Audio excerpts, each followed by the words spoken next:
Hey there, back for another video. This card today is the weirdest thing ever. I intentionally don't want to study what these cards mean. I feel like my gifts are better off just being teased out almost. Like I feel like learning about the cards is for people who don't have the sight.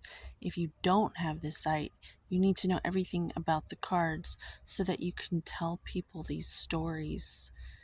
When I can kind of do that without getting all that in my way. Um, just using the card as like a talking point, as inspiration and what I see in it, like an ink blot or a Rorschach test or something. So traditionally, I think this card means marriage, and I got to looking at it, and I've never liked this card because it doesn't look like, when I look at the details, it doesn't look like a marriage. Like at a first glance, you see two people over here, and you see a guy over here, and you think, oh, he's marrying them off, blah blah blah. Well, I see what looks like a priest over here with a woman and a man who's busy doing something on top of a pedestal, like he's elevated. Um, and it almost looked this morning like this woman receives visions, um, and this priest is gifted, and he wanted to bring her together with him because he can like do all the handyman shit because she needs an assistant. And he's like a matchmaker, the priest over here, because he's talented, because he's got the sight, and he knows what to look for. It's giving me major like Fifth Element vibes. Like this woman sees all this stuff, like she's the fifth element or whatever, um, like a protector in these realms. And then in the physical, this is the masculine over on this side that is like maintaining the physical building, like with his physicality, he's maintaining it. And so he's, this priest over here knows that this woman, her gifts, she won't, they need her gifts, and they won't be able to act, she won't be able to like support them and get as much as she can out of them if she's busy maintaining the building by herself.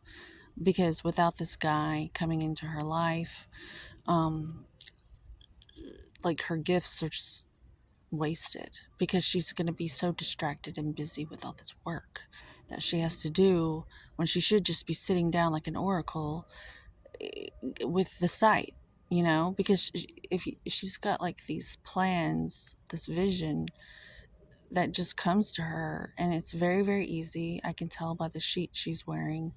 I can also get the vibes that this guy's constipated.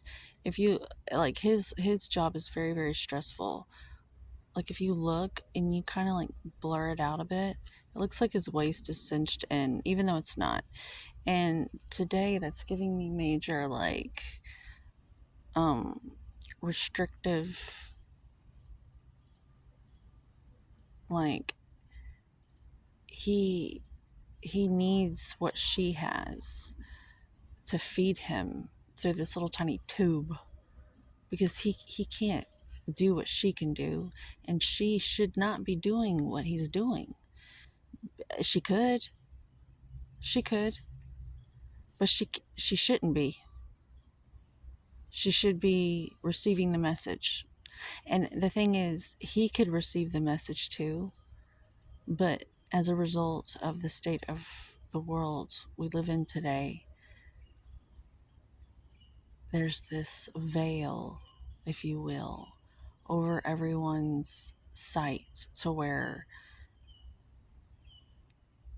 they wouldn't want to look crazy or stupid to believe in such nonsense. So they can't see it. So to feed them spiritually would be like they're not being fed in that way. They're cut off from God, which is what I call it, the sight. And God, to me, I've understood, people say God works in mysterious ways. And yet, when bad things happen, we're taught to hold all of it like patsies because we manifested it and we're not doing it right. Yet, God works in mysterious ways and gives us, when good things happen, it's a miracle. It surely was God. When really, we've all been taught to shoulder all the bad and to expect and anticipate the bad, and then just give all this credit to this odd thing we don't understand, this mysterious thing we don't understand. What if it's not as complicated as we're being taught? What if God is very simple and very clear and easy, flowing to us easily? If only we would just let it in. Then God isn't mysterious at all. God is just math, just equations. It's just math. There's no mystery to math. It's as sure as anything. It's certainty, math. And I understand God is math. The Egyptians call it ma'at, that part of God, um, the scales, justice, balance. Uh, so this priest here has the sight, and he's bringing these two together. But then I got to thinking, this man represents the ignorance of the consciousness of the group of us right now. Our masculine, all of us, me too. And how we're like trying to receive this beautiful enlightenment through this like restriction, and how the divine feminine's here with all the plans, the vision, and that represents the part of us that's in every one of us. If you have a penis, I'm talking to you too. It's our emotional realms, that thing that's been ridden like a slave horse throughout the centuries, that's been gaslit into us believing it doesn't exist. The emotional realms, that's our connection to God, and it's free flowing. She doesn't look constipated at all. She can just let it all hang out. You know what I mean? Like, and look at his abdomen. Yes, he's got something. It's an optical illusion, I know. But if you like squint your eyes, it's like in the shape of an hourglass. And yeah, he's up high and proud, but it looks like he's got like this vacuum cleaner. He's trying to suck out all her wealth through and feed himself through this like little thing. It's creeping me. It kind of creeped me out this morning. Sometimes the things I see are not gonna bring you comfort, but they need to be said. Um, so she, the divine feminine. I hate the word divine. It's so gay. Um, but it's the language of the spiritual community right now, and you'll understand what I'm saying, I suppose. Um, she's really comfortable and relaxed right now because we can all sense that that part in our consciousness is being allowed to come online again. Like it's waking up. We're getting more freedom. Kind of like I envision this world where no more horses are ridden because it's 2025 and they've served our kind for centuries. And I think, like a Buddhist, until all beings are liberated, none of us are going to be free. Or that may not be what Buddhists think, but it's what I feel.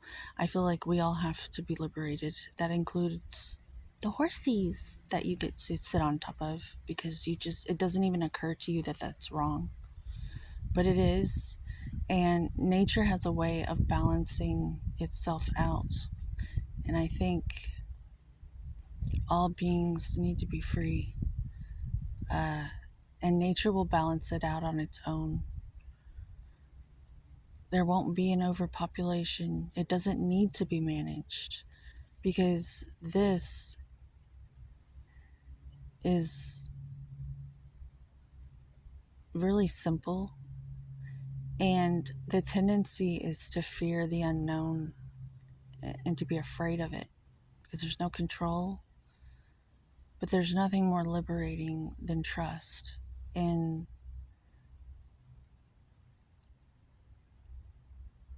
that it's going to be okay. No matter what, even in death, it's going to be okay. That is the most liberating thing I can leave you with. um, so, God, I saw so much this morning, but I was in my car after dropping my daughter off, and it just wasn't the right time. It wasn't the right environment to be filming a video.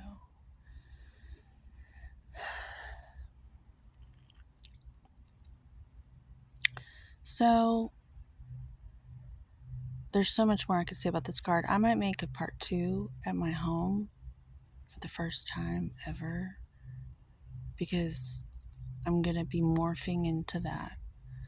I just love having this beautiful nature with me because it really, I think it's good for the viewer as much as it's good for me to just be with it. Because um, it's grounded. It's rooted in the earth and it's untaintable. When we walk around in our tennis shoes and in our high rises, we're not connected with the earth, so we're more susceptible to just not being able to discharge energy in a natural, rhythmic, harmonious way, and it causes people to get really anxious, and it's like you're holding on to a hot potato of energy, and then we